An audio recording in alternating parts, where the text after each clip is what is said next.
সকাল বন্ধুরা, তো দেখো আমি গোপালকে নিয়ে এসেছি। আমি বলেছিলাম তোমাদেরকে গোপালকে এনে তোমাদের কাছে আসবো। তো দেখো আমি গোপালকে নিয়ে এসেছি, কিভাবে বসিয়ে রেখেছি।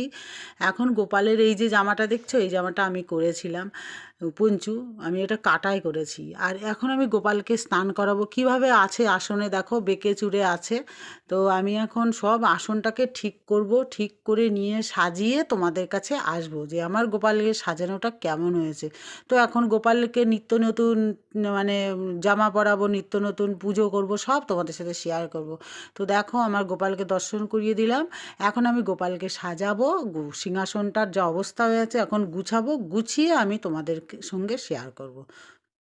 আমি আমার আসনটা গুছিয়ে নিয়েছি, তোমরা বলবে কেমন হয়েছে। দেখো আমি এখানে রাধাকৃষ্ণ ছিল উঠিয়ে দিয়েছি, আর এদিকে আমার ছোট গবুকে বসিয়ে দিয়েছি। আর এই যে জামাটা দেখছো, এটা আমি নিজে হাতে বানিয়েছি, পঞ্চুর না, এটা অন্য ডিজাইনের।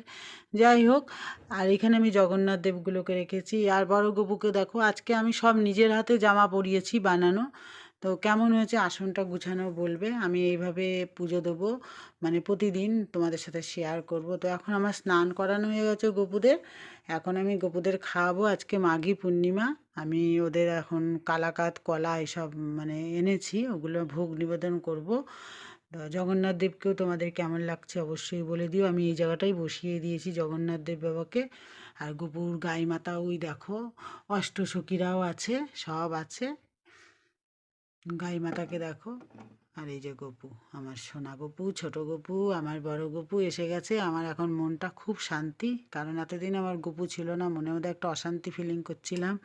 তো গপুরা এসে গেছে, এবার আমি চরণে ফুল দেবো। ছোট গপুর লুকটা দেখেছো কত সুন্দর লাগছে। রাধে রাধে বন্ধুরা, দেখা হবে আবার নেক্সট ভিডিওয়ে।